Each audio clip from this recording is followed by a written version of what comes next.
Hello, everyone. Can you hear me? Here we go. This is such a great crowd. So glad you all came. My name is Paul Roth.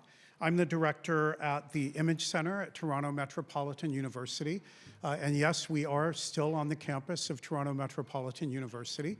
I want to thank all of you for joining us tonight for the latest Howard and Carol Tanenbaum lecture. And we are very pleased to be greeting our guest speaker, the amazing and influential documentary photographer, also president of the Magnum Foundation, Susan Meiselas.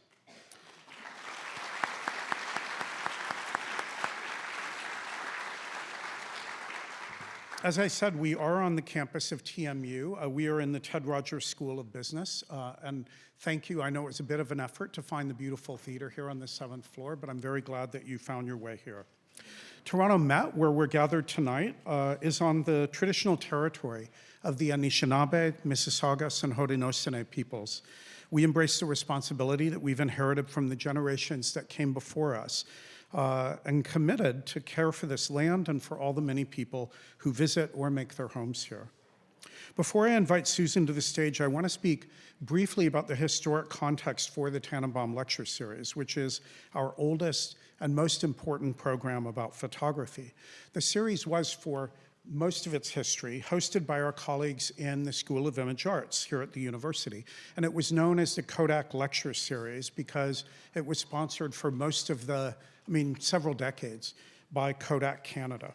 For over 50 years now, we've welcomed nearly 250 photographers, filmmakers, media artists, photo historians, and curators to address Toronto audiences, including the very first speaker, W. Eugene Smith, and an extraordinary array of presenters since then.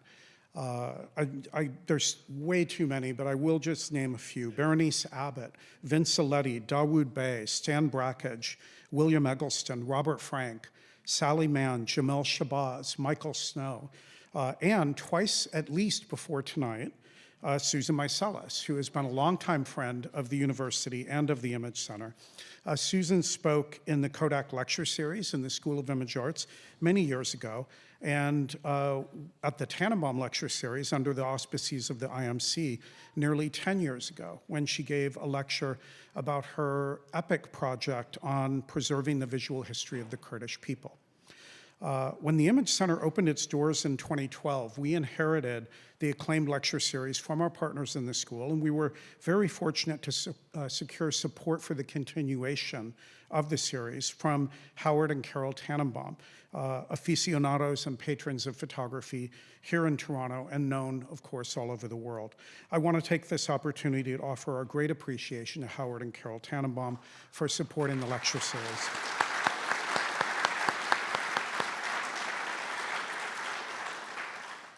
Additionally, I do want to also thank the Ontario Arts Council, which supports our operations in general at the Image Center. We're so pleased to have their support for our exhibitions and public programs like this.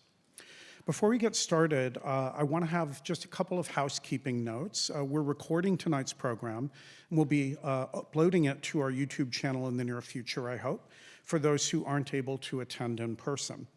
After the discussion, we will have a Q&A session, and we will be taking questions from the audience. So if you have a question, please hold on to it until the end, and then you'll raise your hand. We'll try to bring you a microphone before speaking, and this way we can make sure that we've captured your voice on the recording.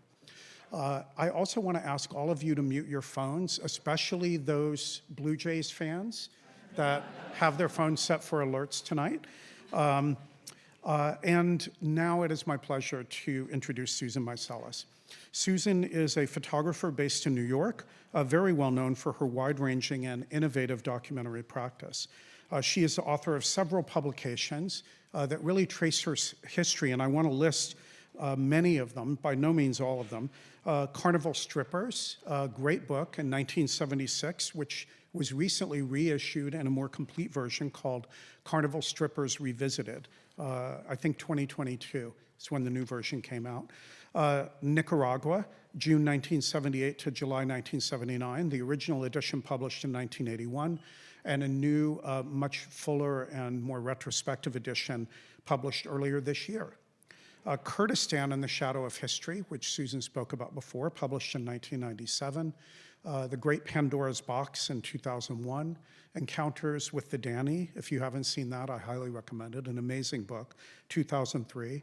A Room of Their Own in 2017. Her latest retrospective catalog, Mediations, in 2018. I love mentioning Eyes Open, 23 photography projects for curious kids, published in 2021. And finally, Susan's most recent book, 44 Irving Street, 1971, which accompanied an exhibition that closed very recently, I think at the end of August, at Higher Pictures in Brooklyn, New York. She is nothing if not prolific. Susan has also been the recipient of many awards, including, I'll name just a few, the MacArthur Fellowship, the so-called Genius Grant in 1992, the prestigious Hasselblad Award, honoring her whole career in 1994, a Guggenheim Fellowship in 2015, the Eric Solomon Award of the German Society for Photography in 2022, and just this year, the Sony Outstanding Contribution to Photography Award. Susan has been the president of the Magnum Foundation since 2007, helping to further that organization's mission of expanding diversity and creativity in documentary photography worldwide. Now, while Susan has this extraordinary history, I'm at pains to say that we've not invited her to talk about that history tonight. You know, we have these great exhibitions featuring Magnum right now at the Image Center, Magnum's First and Chim's Children of Europe. And for us, these exhibitions really presented an opportunity to look at the agency that Susan's been part of for about 50 years now. And so what we did was we asked Susan to do something that she's never done before. I went to New York. We met at a diner. I think it was really early because you were leaving that day for another one of your trips. And we tried to rough out what it would mean to talk about the history of this agency. And so Susan agreed, and she is going to draw on her own personal experience, her own knowledge of the history and legacy of Magnum. And she's going to reflect on how Magnum worked to shape a broader visual narrative about the agency and its photographers, including through exhibitions like Magnum's First. The agency, as many of you will know, has a long history of presenting extraordinary group exhibitions featuring its members. So I hope that you had a chance to see these shows at the Image Center, or if you have not, I hope you will be inspired by tonight's lecture and that you will get to see them soon. We're so happy to welcome Susan to the Image Center, to Toronto, and to this audience. Susan?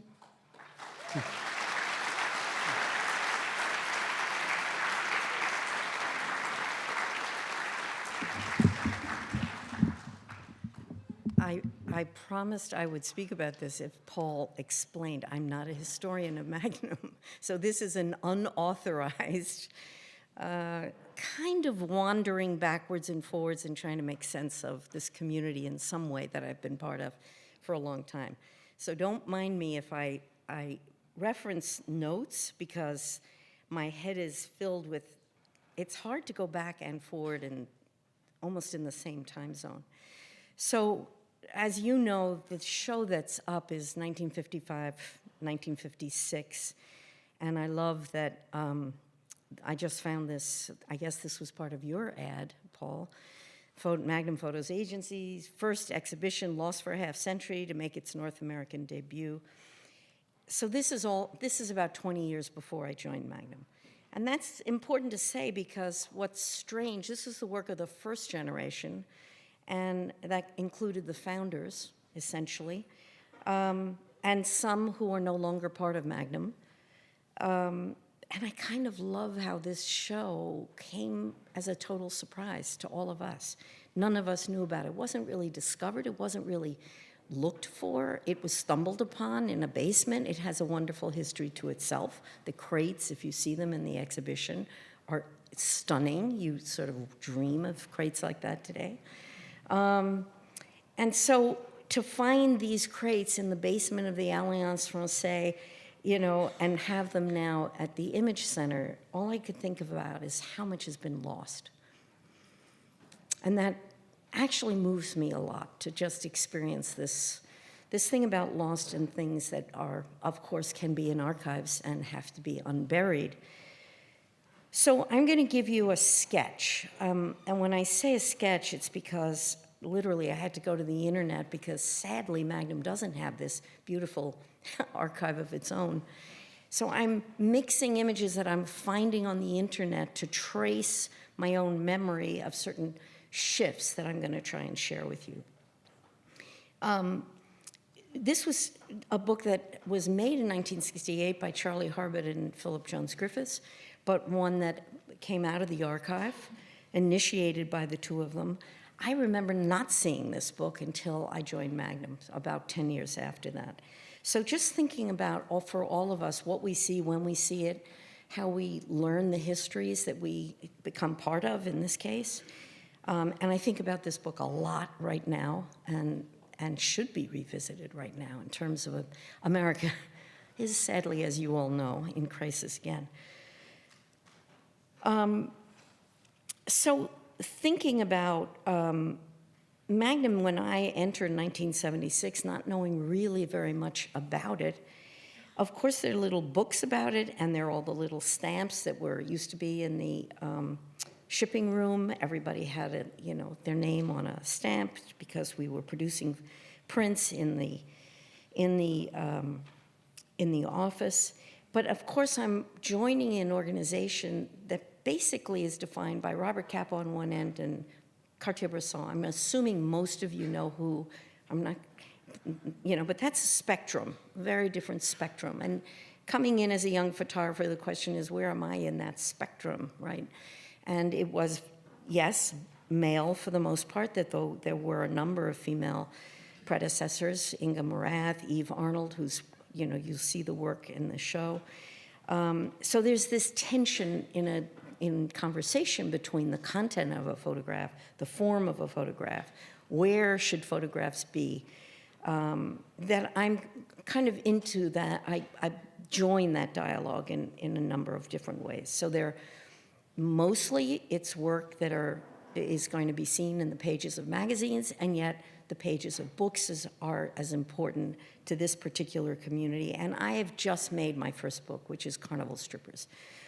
So that's the context, and books/exhibitions. I was noting that your captions on the show note that Ernst Haas had the first color photography show at MoMA. Of course, most of a contemporary, think it was Eggleston. So, I'm coming into a community that is not yet, there isn't the history of photography that includes us in some ways. I found this photograph just going through things to try and make sense of how do I give you a feeling of what it's like to be behind the scenes. You see me, and I'm standing next to Eve Arnold in the back. And I kind of think I know that it must have been 1978, 79. I come in I have no idea what we were talking about, and I'm just fascinated by this photograph because of the intensity. So this is the organization by that. Magnum in this period probably had 22 members, something like that. I'm not sure exactly. On your left, the furthest left, is Cornel Capa. Next to him is Charlie Harbut. Below him, Burke Uzzell. And to the right is Raymond Desparons, who's based in France. René Pourri. Bruce Davidson up to the upper right corner. Alex Webb in the bottom right corner. So this was a community of people who were thinking about the world of photography that I entered. And I only can date this photograph by who was no longer there a few years later or who hadn't yet come in. Eugene Richards is standing next to me. So that's interesting, how this community doesn't even keep its own recording about the comings and goings and what leads to each status change. So for the most part, Magnum had this, and still has, 3 status. You come in as a nominee, and it could be 1 or 2 years that you spend getting to know and having the rest of the members who've invited you in to get to know you, and then you move to an associate status, and then you become a member. So that's generally a 4 or 5 year process. And I can tell, based on my face probably, I don't know what I've walked into. This is definitely, I'm probably either between nominee or an associate at this moment in time. And what I remember comes a number of years later, because the first book that I remember as a collective project was this, In Our Time, the work, The World is Seen by Magnum Photographers, supported by Kodak in a significant way. So we all know Kodak at this time, this is 1989. And my memory was, this was the first time that the membership was saying, do we want to make a book together? You know, that was sort of a new idea for us. We hadn't really thought about what it meant to do that. It was our 40th anniversary. Robert Delpierre, based in Paris, great curator and designer who you might know, conceived and created this book. And, you know, Kodak supported, I think there were 5 editions of the photographs. One started at the ICP and it traveled around the globe.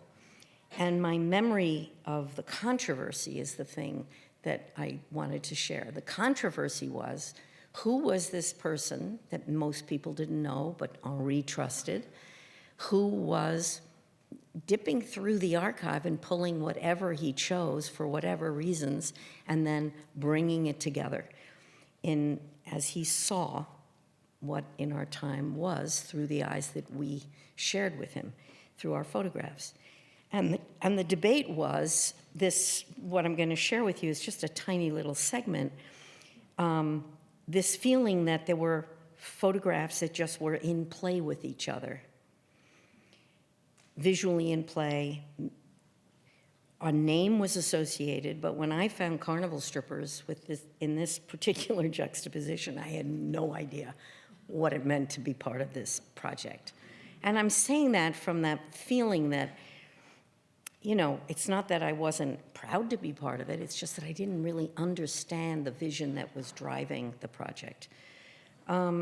So in trying to go through things, I was thinking about 3 different kinds of projects that I'm going to share tonight, which are projects that had to do with anniversaries in our time, 40th anniversary, and there are a few others that will come, or thematic projects, and you'll see a couple of those, and then this idea of photography-led projects, which I feel are particularly vital to us. So if it was an anniversary project, it meant that every photographer had to be included in some way. My memory of In Our Time was that people went through the book and counted how many pictures they had. And there was a long list of, so-and-so had 17, somebody else had 5, you know, because Delpierre didn't negotiate, didn't share what he was doing. It was just done by him. And there was a reverence for Delpierre. It was an unquestionable reverence, effectively, because he'd had such a long-standing relationship with Henri. So again, this is a book made and the show made out of the archive. And, you know, there are a series that follow, which are, in a way, responses to that. So Magnum Stories is not, it takes, I think it's something like 2004, so it's been 10, 15 years. Maybe there are a few books in between. As I said, this is not an exact chronology. I'm trying to give you a trace of the dialogues amongst us. People are doing many things. I'm in Latin America. I'm really not involved very much with what's happening in the 80s within Magnum, but my memory was that this book, Magnum Stories, was the counterpoint to In Our Time. In other words, it wasn't just going to be images, random images chosen and juxtaposed, but it would also be stories, things that people had become involved with in a different way, and people who had that kind of history within Magnum. Not that the single-authored images weren't important to them, but this other idea of the series was something that they wanted to really express. And so in this book, you know, there's a wide range of subjects, which makes me think again about the show down, you know, that you have hanging also. You know, there's the Vietnam War, there's student protests in Tiananmen Square, there's Fidel Castro by Bert Glynn overthrowing the Cuban dictatorship, Malcolm X, the US invasion of Grenada, the New York Police by Leonard Freed, a vast array And I'll just give you again a little snapshot of the way this book looks. Steve McCurry precedes, so it's in alphabetical order. And I'm, again, these are different perspectives, different approaches. This is my work from El Salvador. So we had, in this book, the opportunity to have X number of pages, and each choose a subject, choose something that we were involved in and wanted to portray in a number of pages. So that was different than the Del Pier model. I think if you go through it now and you feel this range of difference of practice and philosophy that's evolving. What is the photo story? Is one of the things the book says in the very beginning. What does it mean? How did it come into being and why? This is what this book is supposed to give you a feeling for. How was it seen? In some cases, there's documentation about that. So all these questions in the introduction. If I think about the next really important project, it was Magnum contact sheets. And here's partial shift. A group of photographers thinking about the end of the analog era, desiring to look at, one of the things, the great things, you come into the office and there were all the contact sheet books. And you could open them up and see anybody's contacts. It was sort of, and some people think it's their dirty laundry, and some people, such as Henri, would cut out frames. If you've ever seen Henri's contact sheets, he cut out the frames he liked. It wasn't a strip that was, relational to every part of the film that he had made. So contact sheets was this idea of let's look at all the different ways that people make work. And it's a mapping of the mind, it's a mapping of the eye. So I think, unlike the earlier model, which is an external curator or a publisher, which becomes key to any of these projects, really, we were engaged with this question. Could we, Magnum doesn't really look at Magnum itself, but this was knowing our diversity and feeling as if there was something exciting to do with this project. Kristen Lovin, who I know is going to be here in a few weeks, was the editor. She was and curator of this book. She was at the ICP. And it also had many iterations as an exhibition, as you can imagine why. So again, just a snapshot of what that book feels like. So, someone like Alex Webb, black and white photography, very rarely known by him. Abbas. I chose to include the Molotov Man, the black and white contact sheet where I miss the photograph and the color where I capture him. So all of us made different proposals to Kristen, and I hope she'll share more of those stories with you, just as to what a contact sheet was for us, for each of us in very different ways. So it's not only the different formats we were using. There were people with 2 1/4 formats, obviously, but these other questions, was the final image a setup, which you can tell in a minute in a contact sheet, was it a serendipitous encounter? You can also feel that in a contact sheet. Did the photographer work to extract that potential from a situation, as you might understand? You're just there and you wait for the moment, it's the so-called decisive moment. Was that in play? So there are lots of questions embedded in these contact sheets. And I think the book really still, and maybe even more now, is vital. It came out just before really digital took our lives over. And that's an interesting subset question. But this is revealing all these different kinds of visual strategies and editing processes. It featured 139 contact sheets, so it's representing 69 photographers at that time. I think that when the show begins, the show travels extensively in Europe, you start to see exhibitions that play with contact sheets in very different ways. They want them to be, they're obviously used as wallpaper, but people become fascinated to see the relationship between the original contact sheet and this one frame. And museums, I think this is CO Berlin, are seeking different kinds of design strategies. So now jumping again back to another kind of idea initiated by photographers. New York, September 11th, we happened to have a fall meeting of the New York photographers on October 10th. So we're all together, September 10th. How could I do that? I think I'm in time zone here. So we were together September 10th, and the next day is September 11th, 2001. And 11 photographers scatter across New York. I remember I had something like 8 rolls of film still in my refrigerator. And that was it. That's what I had. There was no way that I was going to find more film on that day.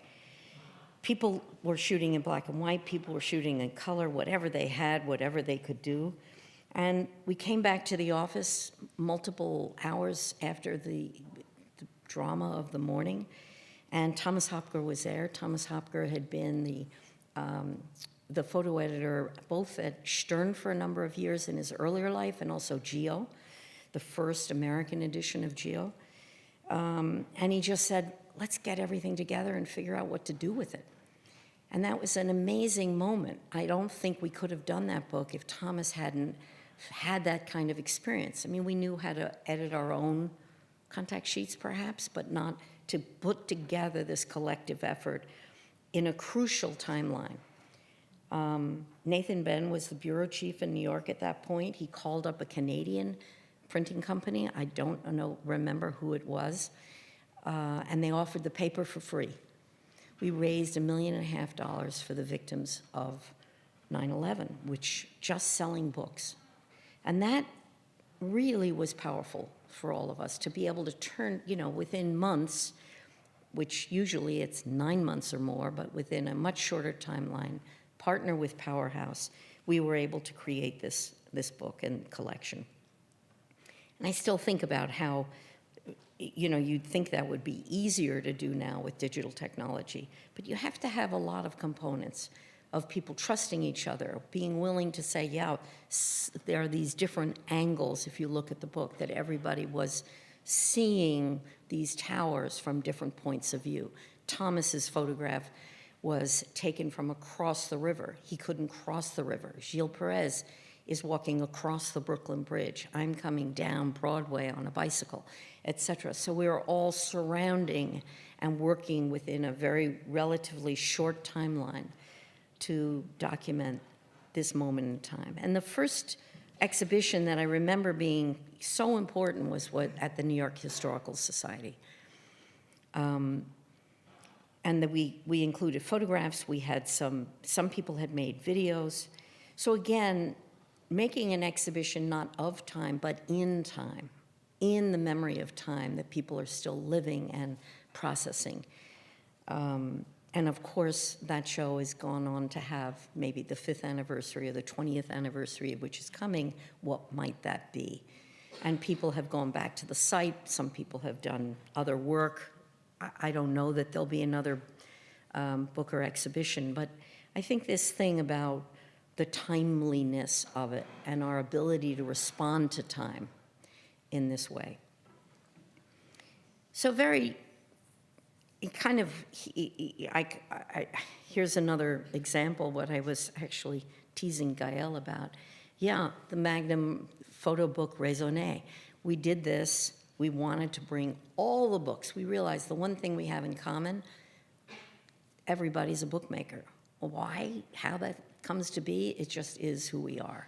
So this was an initiative. Fred Richin and Carol Nagar, two of the editors, but Martin Parr is very key to this. This is when he does his famous series about bookmaking around the world. And yet, it's easier to make a Raisonné catalog. It's harder to figure out, how do you make an exhibition about bookmaking? So this is an early slide from our 60th anniversary, which was in Istanbul. And we decided to use this idea of the bookmaking as the narrative of what kept us together. So you see just a little bit on the wall. It depended on who made what book, which year, except, you know, the progression. And then there's a more contemporary show, which just is in Seoul, Korea right now, which Martin Parr had curated with a Korean curator, which is called Magnum Between Pages. So this idea that the book as an object, how do you make it an exhibition? Do you have to have the physical one there? What does it mean to see spreads? I love, you know, that we're talking about the vitrine, you know, that you see the Life magazine of Chim.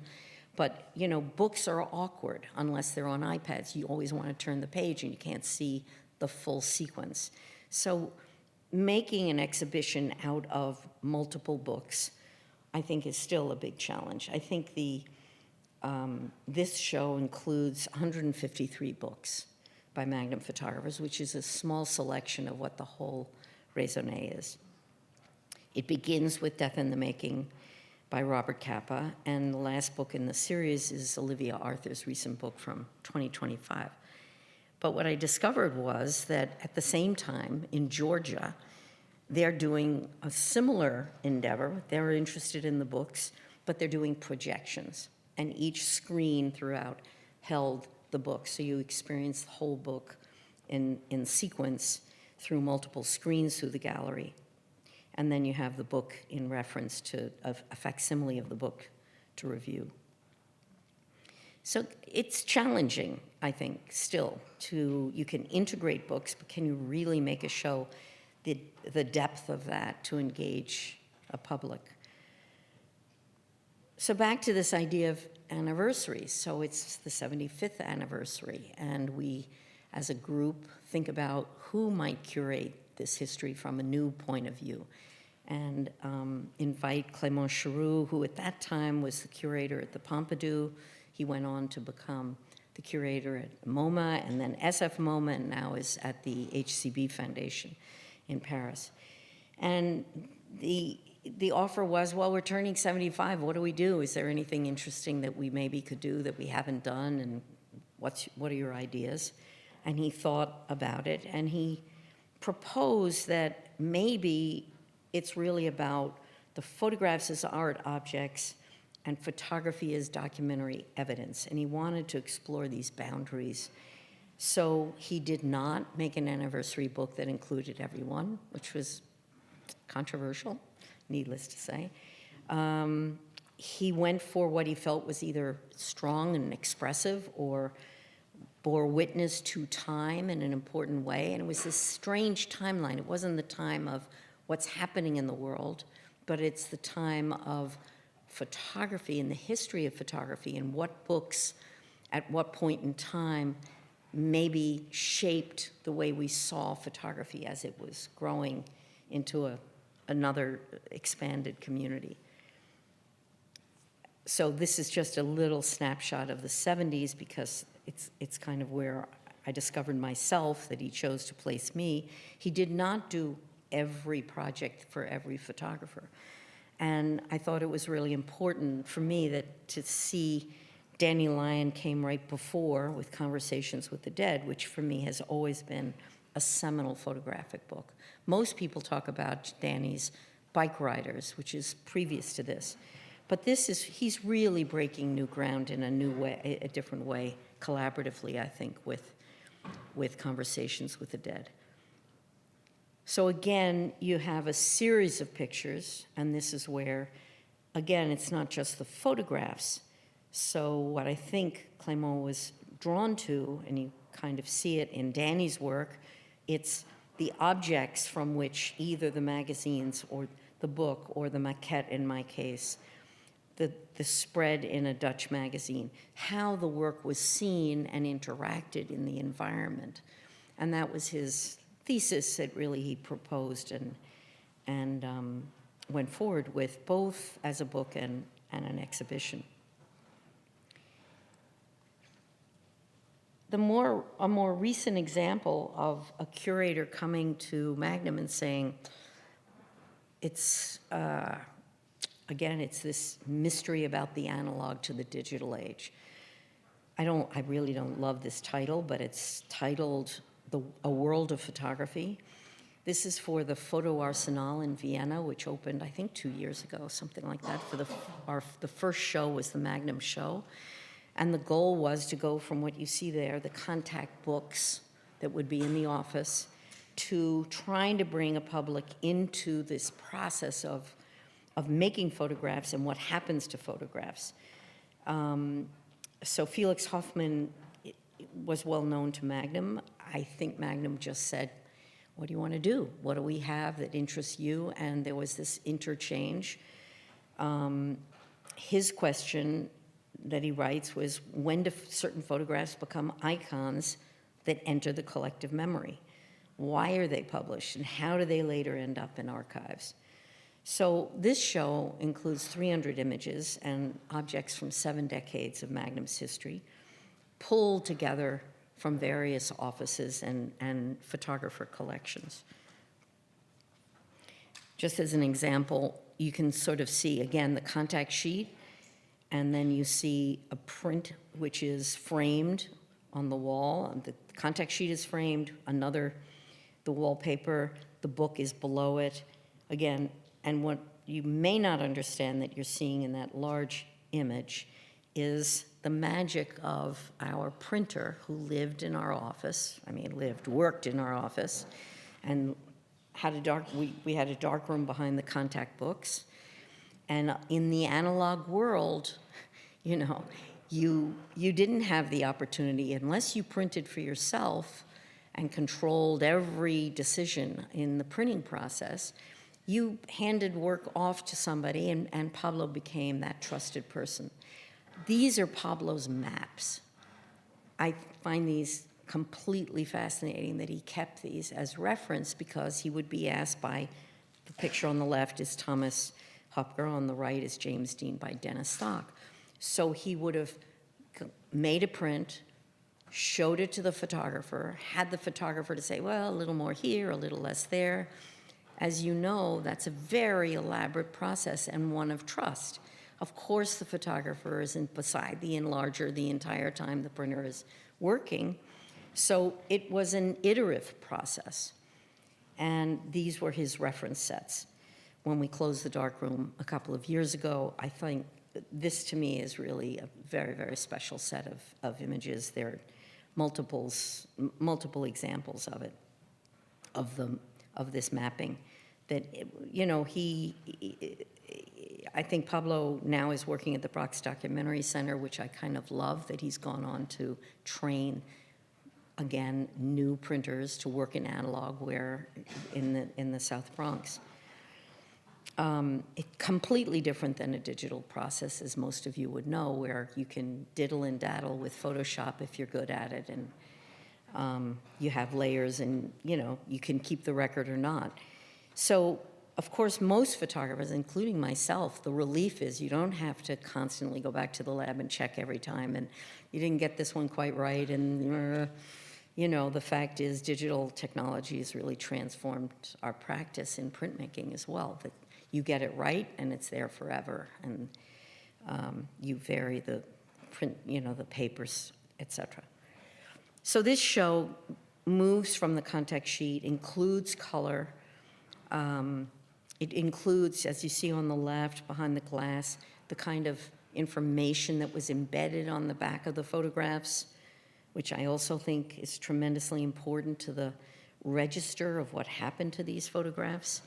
So it's the life of an analog image in time. And it includes, in Felix's way, he wanted, the iconic image to him was Che Guevara by René Bourri, or Muhammad Ali, as I showed you, by Thomas Hopker, or Malcolm X by Eve Arnold. He wanted people to see that iconic image and go right back to the contact sheets. When it came to what you see on the screen in the back right is RFK Funeral Train by Paul Fusco, which was multiple, I don't know how many hundreds of slides in the end that they included in the PowerPoint, but it was a continuum of seeing as the funeral train left New York all the way down to DC. So the medium of presentation is the slideshow. And further back on the left, you see Bruce Davidson's Subway series, color series, Subway. And then, of course, magazines and et cetera as part of the display. To me, the genius of this show was that he went, Felix's vision was to go from the analog history to then what photographers do with archives, their own or others. And what I find interesting that he chose 3 examples of contemporary work. This is Bieke de Porter, who's a Belgian photographer, and it's called Searching for Michael. She is still literally searching for Michael, and Michael, she's literally right now in Portland, Oregon, searching for Michael. This is someone, I'm gonna give you a background in a minute on Postcards from America, which is where she participated with a number of us in Portland. And she met a man literally sitting on a park bench and had followed him home and discovered what you see in that blue image, which is, I mean, you see through her reconstructing a room of her research in relation to the man that she met, who when she walked into his apartment had something like 500 images cut out from magazines all over his walls. So she began to work with Michael, and he sent her a number of suitcases that landed in Belgium to share more of his life with her. And when she began to have this dialogue, he disappeared. So this is a number of years ago that this project started. So she's building an archive from Michael's personal memorabilia, really, not necessarily classic images, but cutouts and references and trying to piece together who he was. My work in this show comes from actually a show called Face à l'Histoire that was at the Pompidou, and I think like 1997. So this is work about Kurdistan at a time where I had made the book, and I'd made a show that traveled with all the artifacts that I could share at that time.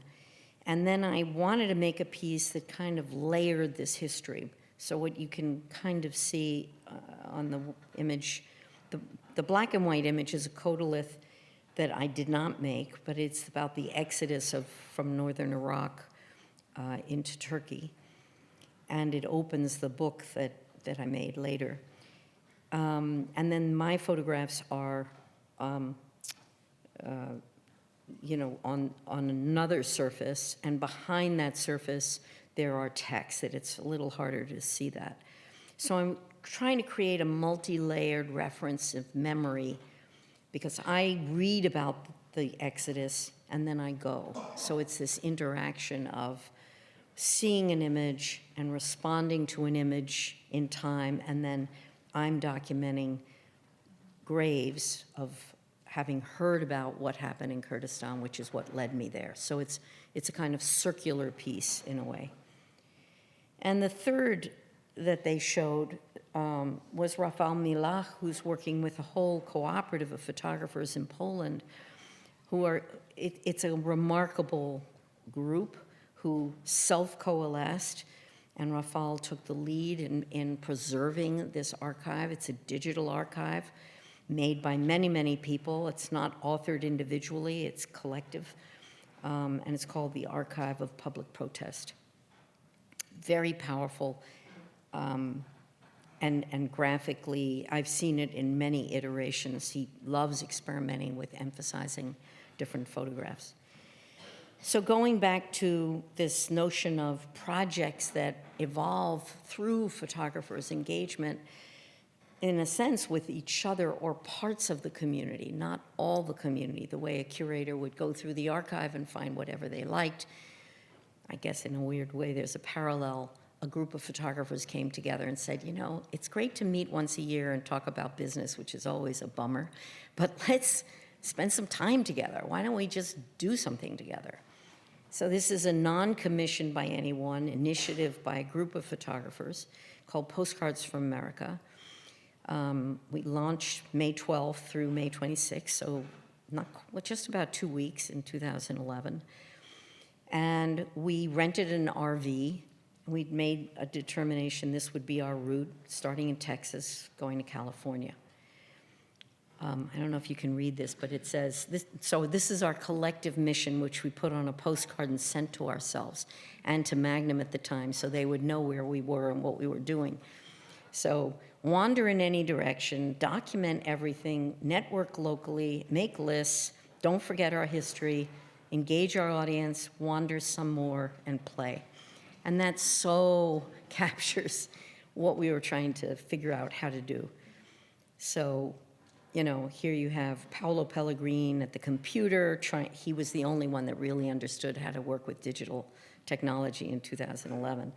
Michal Subotsky at the end, who's South African, had never been to the USA. Jim Goldberg, Alex Soth, and myself. And we are just literally, you can imagine, we're moving from Texas to California. We sort of struggle with the route. Every once in a while, we'll stop at a motel. And alternatively, somebody sees something out the window and wants to stop the van, and other people, no, we want to get lunch. Yeah, you know, I mean, we should have done a video of the interior life of this RV, which we didn't do. The more exciting thing I think we did do was when we got to Oakland. Jim lives in San Francisco. We went to his studio. Every image we had made on the journey, each of us, we printed out at the local, you know, pharmacy as 4x6s, and then we made in Jim's studio big pictures that we put up around an old saloon that had never seen photographs before. And the invitation was a weekend, come see the results of our trip and take whatever you want. And none of the photographs were authored. I mean, nobody knew who made what picture. We had 2 very long tables, and by the end of the 48 hours, they were all gone. And that was a kind of amazing, very fluxus, I suppose, just fantastic feeling of people celebrating photography, the making of, the sharing of, and this idea that the names weren't important. It was the spirit of this collective. We then brought it together in a box, and the box had zines, you know, various versions of people. We put in bumper stickers and all sorts of other memorabilia, little bits and pieces of our journey. But the journey was paid for in a kind of creative way, too. We invited people to pay $100 and get 5 postcards from us on the road of the 2 weeks, which would pay for our gas and our motels. So that's what we did. It was put into a box. I don't even know if we've sold all the boxes. We made 100 boxes, hoping we would eventually pay for our labor, but the spirit of it is, I think, the thing that was so special for us. And the second idea we had was when we read that Kodak was bankrupt and declaring bankruptcy in 2012, we thought, well, let's go to Rochester.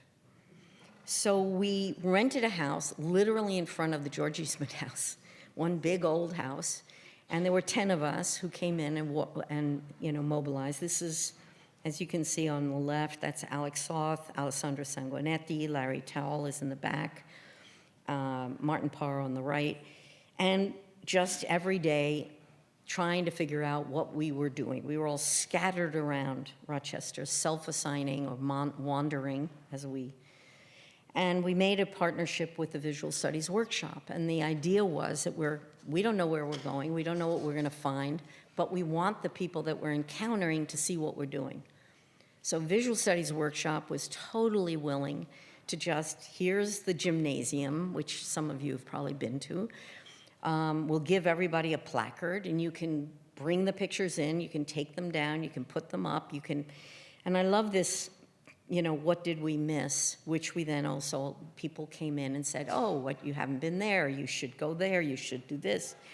And so there was a kind of interchange with not necessarily the subjects of the photographs of the people we were meeting. In some cases they came in, and in some cases just anybody wandered through. And the other part of this project that I thought was, you see us on the left, that's I don't know if you can see very well, that's Bruce Gilden, and then Alex Soft, Martin Parr, me, Jim and Alessandra, Donovan Wiley, Larry Towell on the bottom, Paolo Pellegrin, and Alex Webb. So we declared the first weekend we were there, we thought, well, we should go to the public market and take pictures for anybody that wants to come and be photographed. You could hold the onion you just bought, or you just your daughter, whatever you want to do. And so what you see here is the first weekend we photographed just by rotation. Whoever walked in, whoever had the camera, somebody was behind the camera, we made these photographs and portraits. And then we processed them all, not there. This was in the pouring rain, by the way, which is why you see all that plastic backdrop. And we printed 2 out, put them up on the wall of the square of the public market there, and people could come the following weekend and take their picture, and then it left this whole mosaic of a mural of all the people that had come and participated, which again had this dynamic of engagement that I thought with the community in a kind of surprising and an experimental way. And then the next iteration was, then we have all this work, what are we going to do? So we made this book, 585716, maybe Tony Bannon knows what that stands for. It's sort of a zip code project, right? We organized all the work according to zip codes. So anybody had been wherever, and if you open the book, it's very confusing, so it's not a sequence that has a visual relationship. It's just randomly according to whoever was wherever and photographed whatever. And, it's a particular kind of play, in a way, of that period of time together. And then the other thing we did was create 5 boxes as time capsules of those 2 weeks when Kodak, self-destructed, you could say, these are unsigned prints, one of which was gifted to the George Eastman House, and the idea was that this was a kind of time capsule of that time that we happened to have been there, again, unsigned, but a gesture towards what we were able to do together.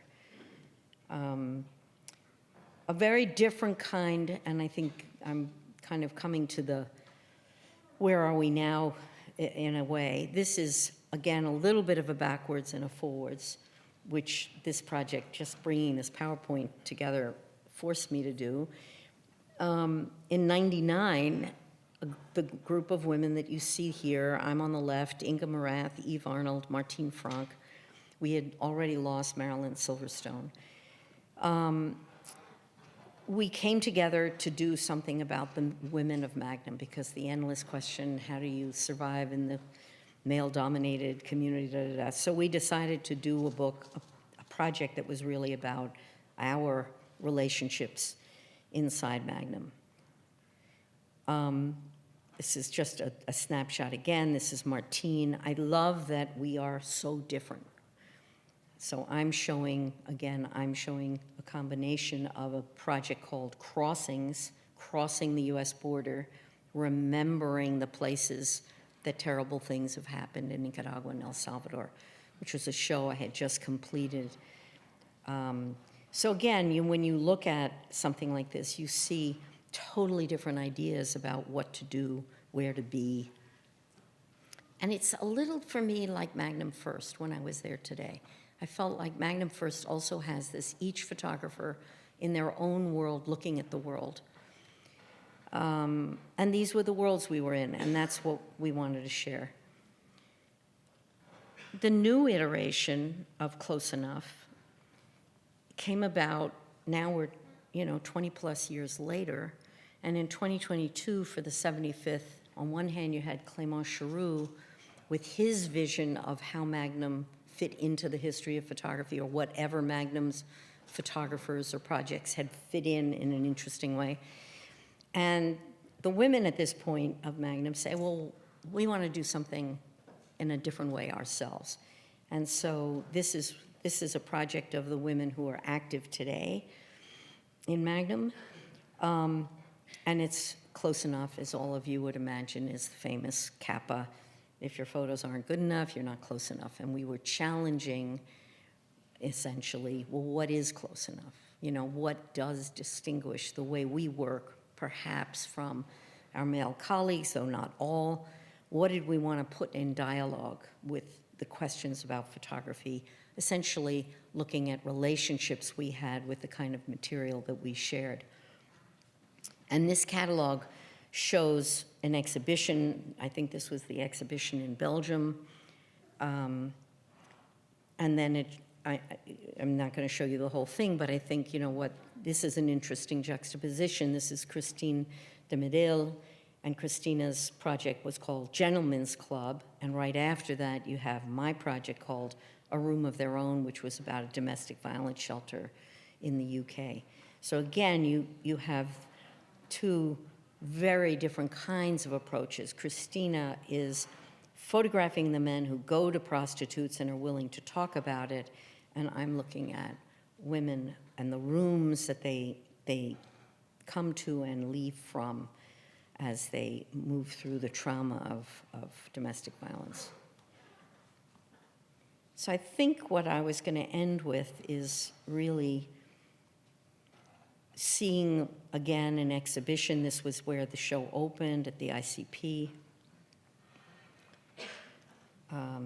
This is literally 2 weeks ago at CO Berlin. And one of the things about, and many of you are curators, this isn't a traveling show that comes out of the box and then you put it back in the crate. In fact, what happened when it went to CO Berlin, 3 of the shows of the 12 changed. People wanted to say, I'm doing this now. I want to bring this work into this dialogue. So what you see here is Nana Heitman, who's working in Russia about the Ukraine war. And in the back is Olivia Arthur, looking at her own body as a young woman about to have her first child, all the way through meeting people and looking at bodies of men in India, as well as robotics in the UK. And what you see there, maybe Paul recognizes, that's Encounters with Adani. So I went back to Encounters with Adani, which was this book project I did in 2003, and tried to piece together and compress a history in which I followed the filmmaker Robert Gardner back to West Papua, where he had met the Dani and filmed them in a famous film called Dead Birds. And I was interested in just that whole relationship of a return at the time. So the arch of that is quite ambitious. It's multi-layered, as you can see. And I love this idea that Carolyn Drake did a whole different project that was shown at the HCB of her looking at men. This idea that you make a show that then can continue to iterate and reinvent itself as it finds new partners. So that's kind of, I felt like that was where I was this afternoon when I landed at Magnum's first in those fabulous crates. You know, I know that people think Magnum is self-promotional, and I sort of think, well, as an agent, that is what we do. I suppose Magnum functions to try and have a collective identity. It's different than the individual identities. Some people's identities are stronger through the expression of books. This idea that we have something like 100 archives that we feel some responsibility to keep alive and keep in dialogue. You know, again, I don't think Magnum is ever just curating Magnum. It's always, in my experience, these projects evolve out of invitations and partnership with institutions or curators who have ideas,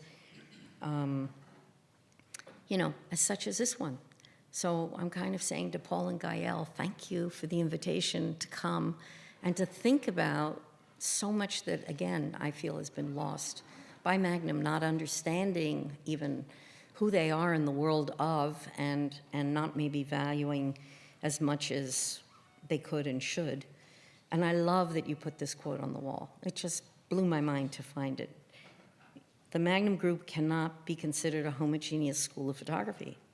It includes all varieties of individual talents, different technical approaches, and creative interests. There is, however, some unity, difficult to define, but still existing. There is a great affinity among Magnum photographers in terms of their photographic integrity and respect for reality, their approach to human interests and search for emotional impact, their preoccupation with composition and layout, and their awareness of narrative continuity. By David Chim Seymour in 1955. I would say it's as true then as it is now, though it's perhaps, there were challenges then, as you know. Magnum had just lost Robert Capa and Werner Bischoff, which, it's very small groups, 6 or 7 to lose 2 primary partners in that envisioned future. And they're certainly, to sustain the creativity with all the uncertainty that we all face, and to continue to survive in a landscape that's completely unpredictable and demands a lot of all of us. So that's where we are. Thank you. Thank you.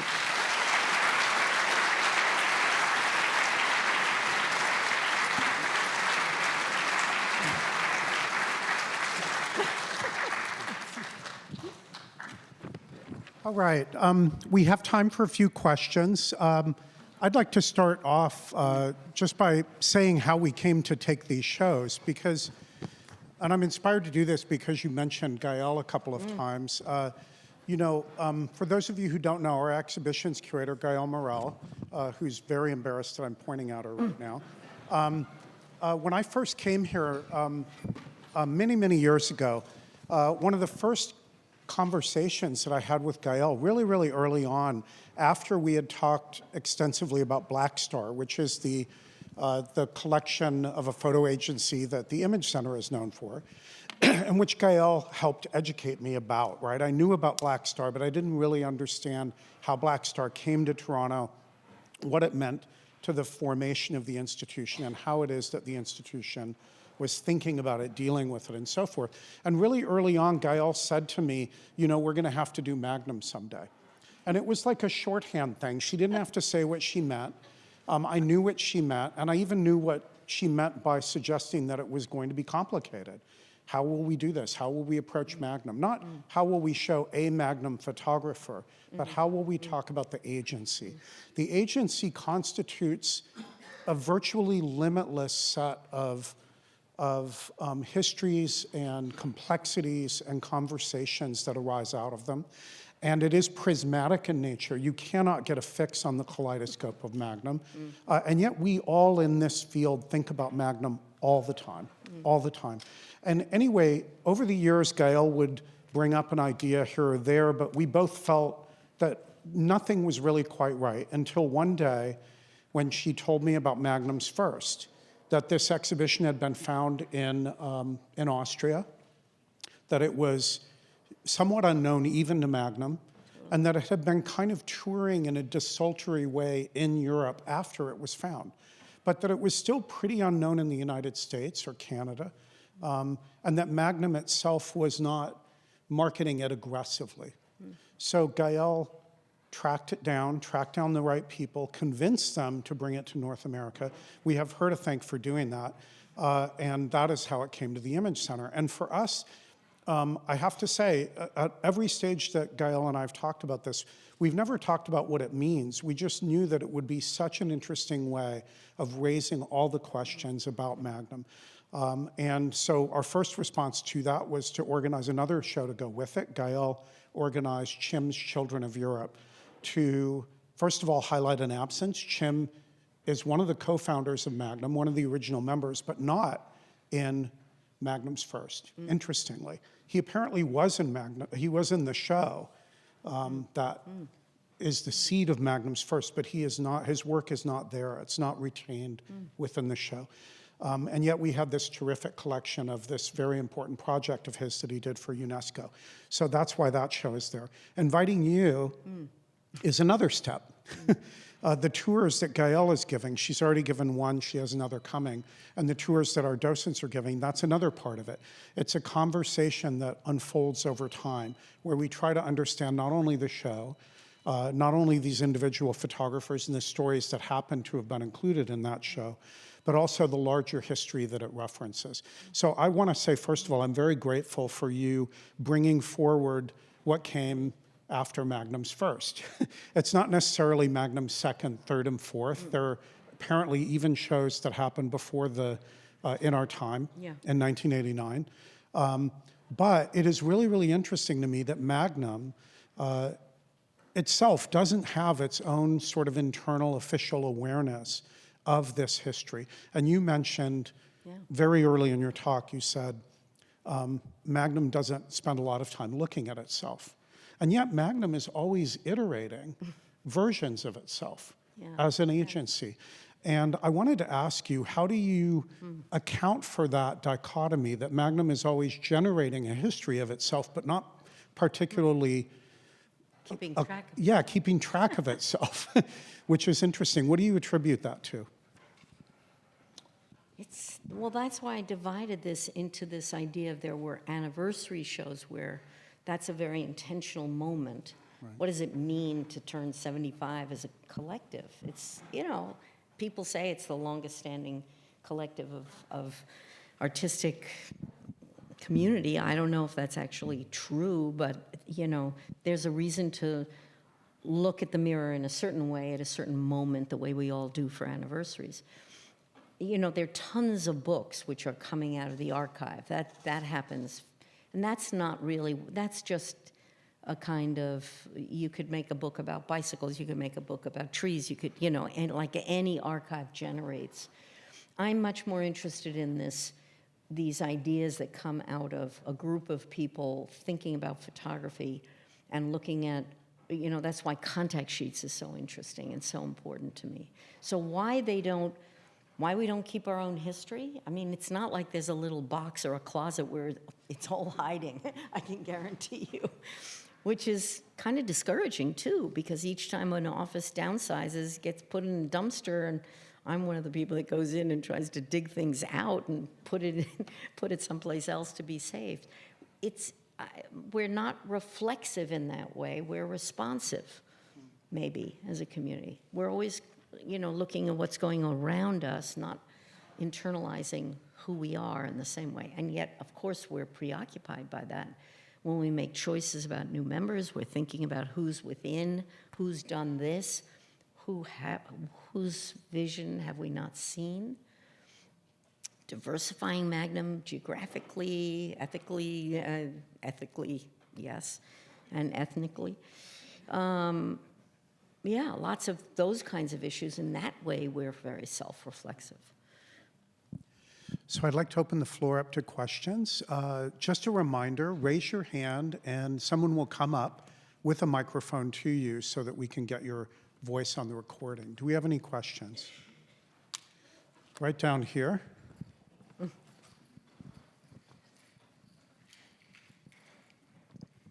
I just want to say welcome, Tony. This is Tony Bannon, longtime former director of the George Eastman House in Rochester. Thank you. Thank you. You stopped my car when you looked out the window and said, "There's a picture. Let's stop the car," but you went on to lunch. I didn't say that. No, I said that there'd be a debate, that somebody wanted to get off the RV to take the picture and somebody else wanted to go to lunch because somebody else was taking that picture. You don't have 5 photographers all hovering around to take the same picture, but they have to wait for the person who's taking the picture. So, I mean, I never had that experience before. Do you see what I mean? In other words, there's that collective, when do you stop a car, you know, in a landscape, which is an open landscape with people having different responses to that landscape. I was so puzzled about what was outside the window, and I know that you saw outside the window that there were many moments of the stopping. I mean, Alex saw a whole field of tires, for example. You know, I remember when he saw it, everybody saw it, but once Alec was pulling out his camera, we weren't going to mess with it, you know? We were going to let him make the photograph. So interesting dynamics when photographers work together. You know, I've worked in the field many places where it's a nightmare. There's so many photographers, right? And as have many of you, I'm sure. So, but when you get a dynamic of 5 people who work differently, they have different time zones. For me, I'm not a street photographer really, even though I've been on the streets and made photographs. But there's a different relationship for me about making photographs that way. So I wanted to have a theme for myself that I could develop through that whole stream of travel. So we each found different ways of working alongside each other. It's a good story. Thank you. Any other questions? Right up there, this gentleman. See, right over there, he's like 4th in from the right. There's 2. No, this gentleman up here, and then we'll go down here. Okay. Okay.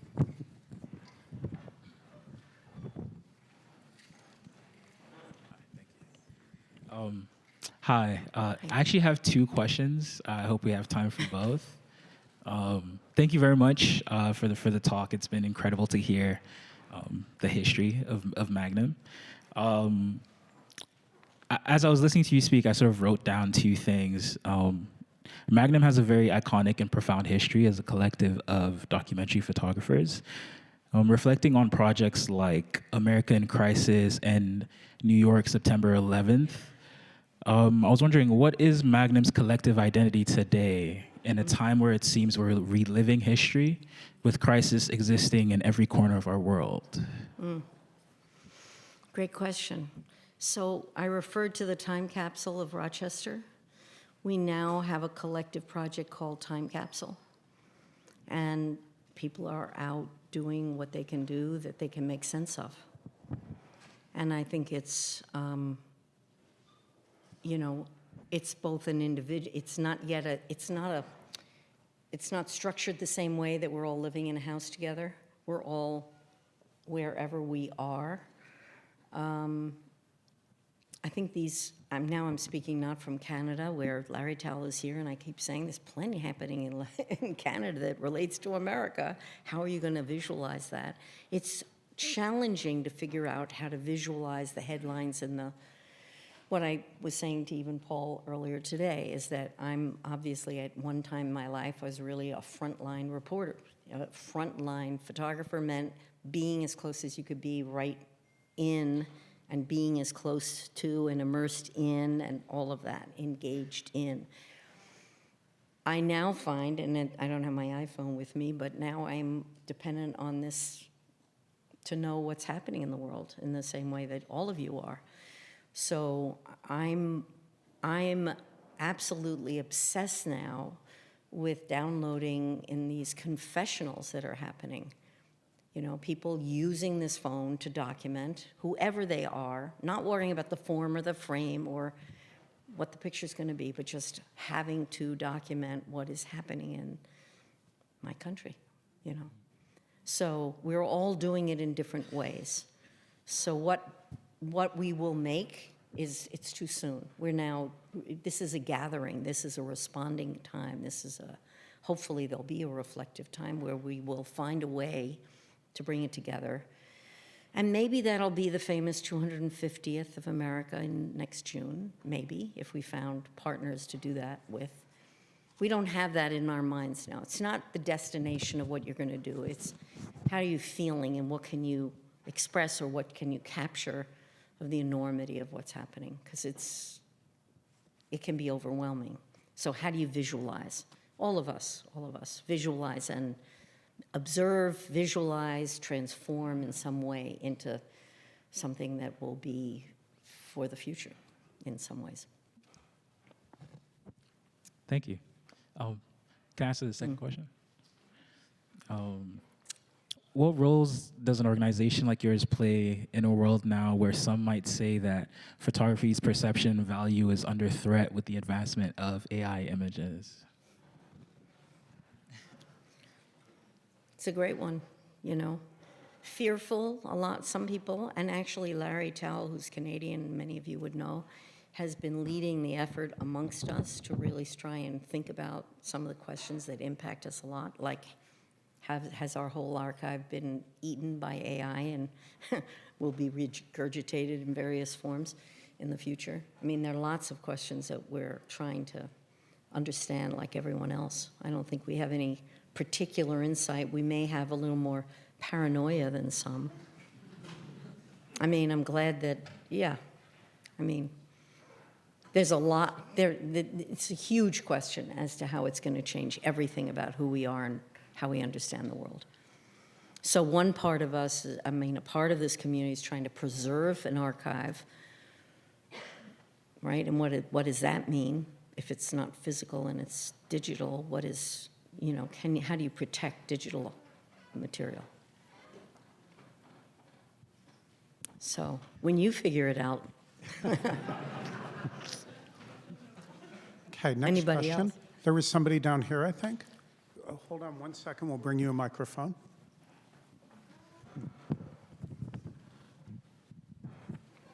It's become irrelevant because the first question of the gentleman behind me, although phrased differently, would have been my question. Oh, okay. Well, time capsule is a collective endeavor, but, you know, obviously, individually, people are doing many other things. It's not the only thing people are doing. It's a coming together to think about what can we do. I just want to be clear that, you know, in that way. All right, next question down here. I'd like to address the question of courage, which you have in abundance, but when photographers and journalists are getting shot and targeted these days, I don't know if that was in any way your experience, but the temperature has sure gone up. I don't know what you would like to say about that, but I thought since you've been there, it'd be nice to hear. Yeah. Well, I'm just thinking of the work you did in Central America for lots Yeah. of guns. Well, I mean, I think we've all witnessed the horrors of what's happening, particularly in the Middle East, in terms of targeting not just photographers, journalists, those who are our messengers in theory, you know, without whom we don't know what's going on. So, you know, there are many parts of the world where, I mean, Committee to Protect Journalists is an extraordinary organization, just trying to keep track. And then there are those who place themselves irrelevant to whatever the conditions are, feeling the necessity to witness and be present. And, you know, I just downloaded a short clip on Instagram in which an ICE agent on a rooftop just shot a priest who was just standing in a protest, not even aggressively protesting. So, you know, these are you don't know where the danger might be. You don't have to go to war or warlike places. And I think this is really the question for the next period of time, what we're going to be witnessing. We're seeing the provocation. And we're seeing a lot of resistance, and we're seeing a lot of people who are willing to take the risks that you're talking about. I mean, right now in Portland and Chicago, it's amazing what people are standing with and to protect others. So they're recording, and they're also standing with, and they're challenging. And I hope they have the stamina. We all have the stamina that we need, you know. Thanks, yeah. All right. We have another question. I think we have time for a couple more. A gentleman up there in the green hat.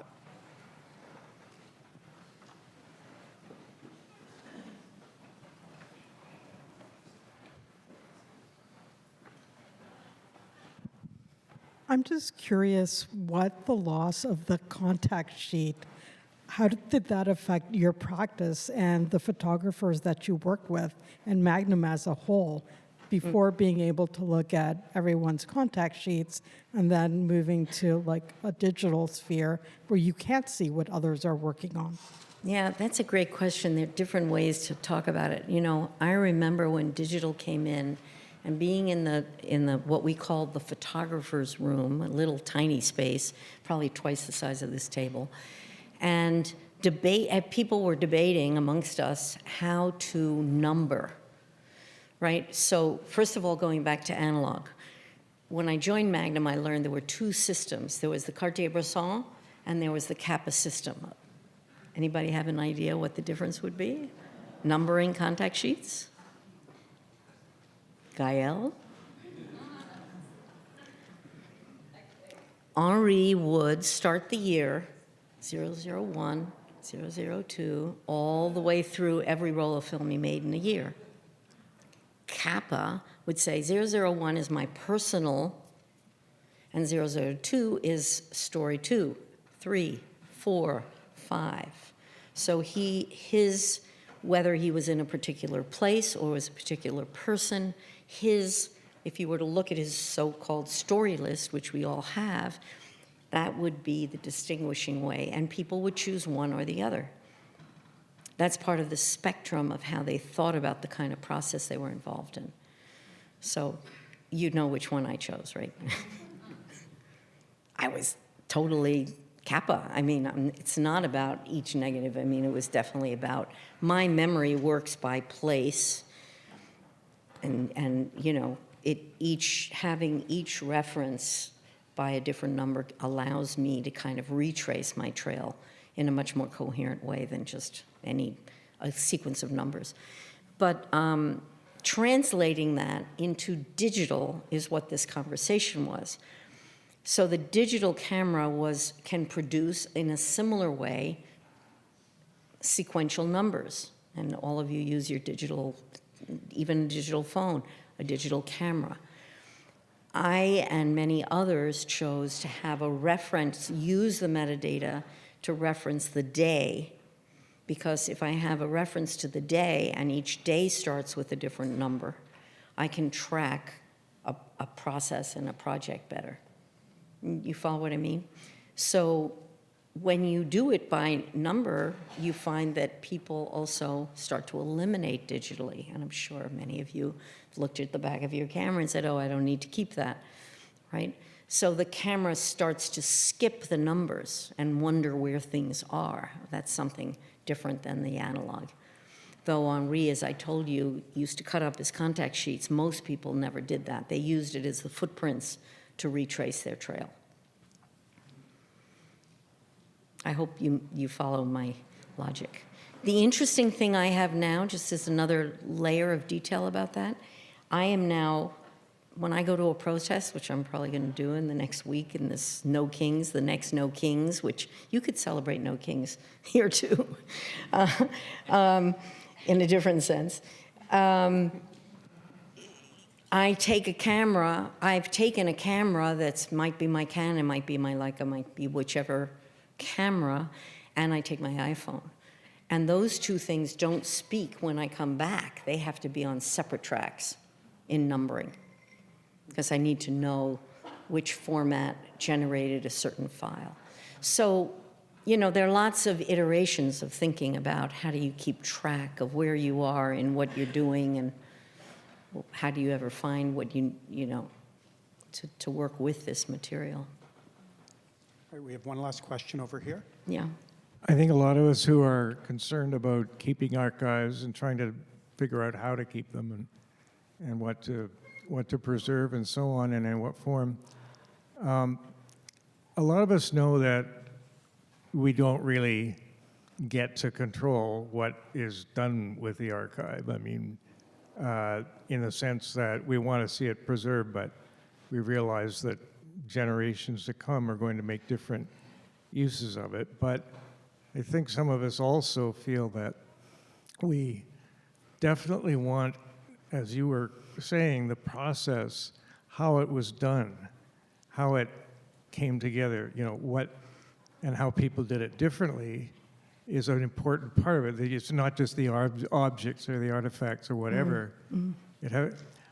But I think there's also a layer in which people feel that they want to preserve some knowledge of how it was done because that is the way it's done, or that's a key to how it should be done, or that's a key to preserving the things that we are afraid will be lost when these other processes, people have mentioned AI and so on, are brought to bear on this production.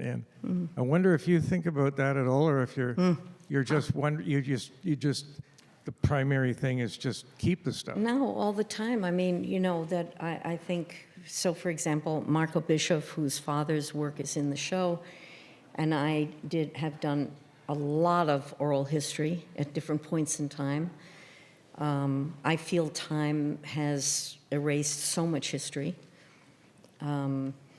What you're referring to, how things were made, I remember thinking, why didn't I ever ask Philip Jones Griffiths how he got his film from Vietnam to New York? I mean, just literally, because I know how I did it in Managua, Nicaragua, and it wasn't so easy then because there was no DHL and FedEx, and you had to find somebody, and then somebody had to pick the film up in Miami.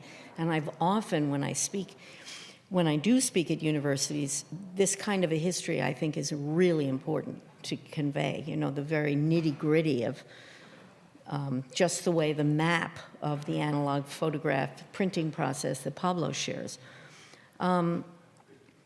There's another little insight that is another tangent to that, which is both Henri and Joseph Kudelka, if you go to see their contact sheets, are heavily marked up.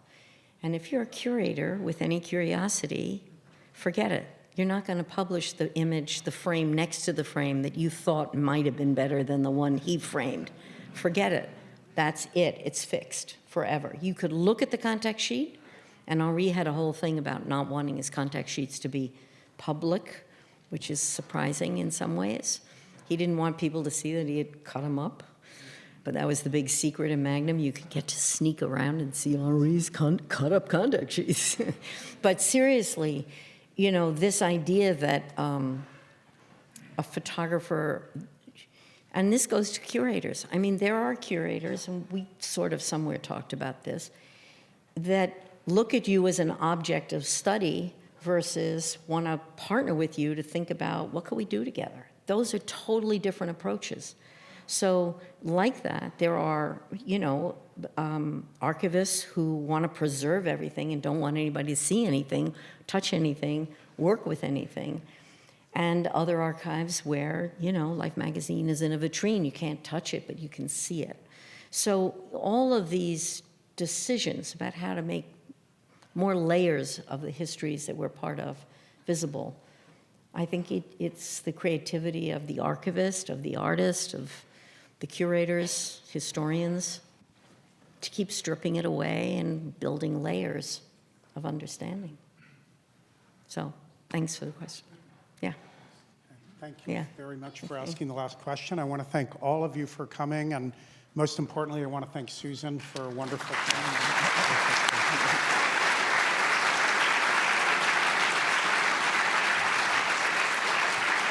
I want to remind you as you're leaving that our exhibitions continue at the Image Center through December 13th.